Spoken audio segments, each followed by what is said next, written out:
Welcome back, everybody. So glad you could be with me here today.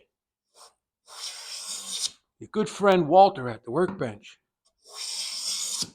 So today, I dug out a couple pieces of wood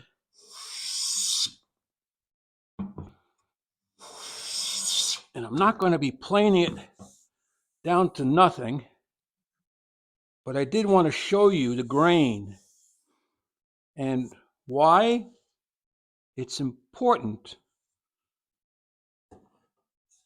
to plan your cuts out when you're a sawyer on a sawmill.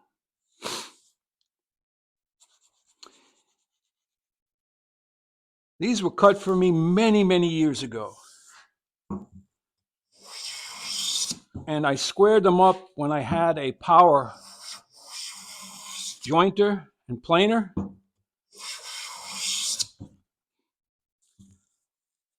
With the hopes that one day I'd make something special with them.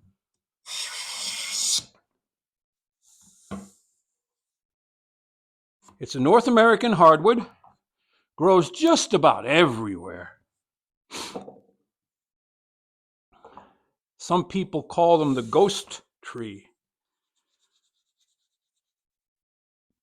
Some people call them buttonball. And there are two very close cousins. The one you see most in cities is called the London plane tree. It's kind of appropriate for plain talk, wouldn't it be? So, and this is not to be confused with similar named trees in the UK or other parts of the world. Here we call it American sycamore.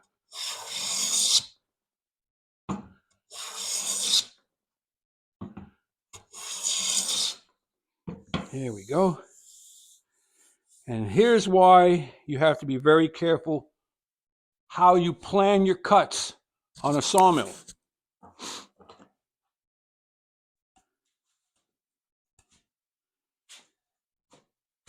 That would be one grain pattern. That would be considered flat sawn. This would be another grain pattern, which would be known more as a rift sawn or vertical grain. I'm starting to like that a little bit more. This is the other side of the flat sawn. Here they're starting to show a little bit of the heartwood color and the sapwood white. But here comes the money shot. That is quarter sawn sycamore.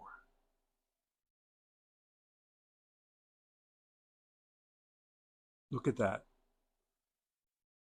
Now, if I were to take this on a lathe and turn a round object out of it, this grain pattern will show up on two faces. But I would not want to build a lot of things with flat sawn sycamore for two reasons. It's very plain, very just nothing exciting at all. Rift, maybe for table legs, if I'm staining it or painting it, would be fine. But quarter, man, isn't that gorgeous? Now, how you achieve that, can you see the grain?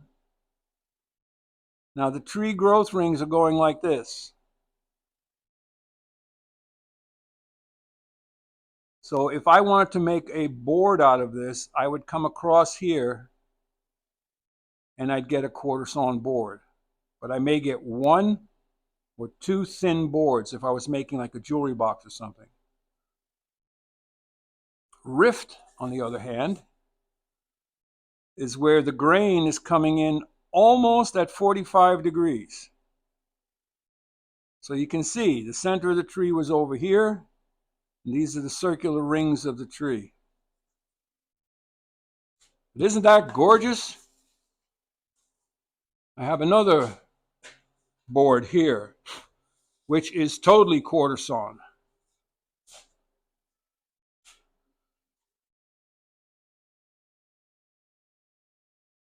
You see how the growth rings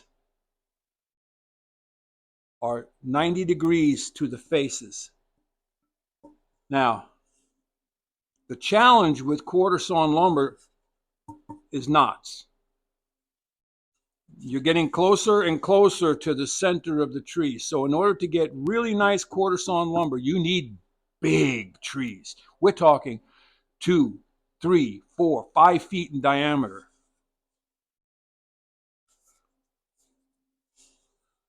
So I've been hanging on to these, and I'll continue to hang on to these for that special project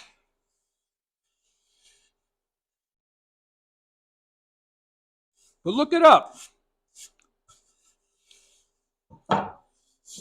American sycamore. Now, in the United Kingdom, there is a sycamore, but it's actually a maple. And it has a lot of quartered grain. But tell me, you wouldn't want a truckload of that. Look at that. Look at that grain.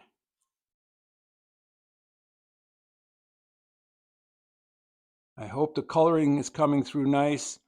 White sapwood down here, creamy color, and then a little more brownish as you come up into here. So that's about it for today, everybody. American sycamore.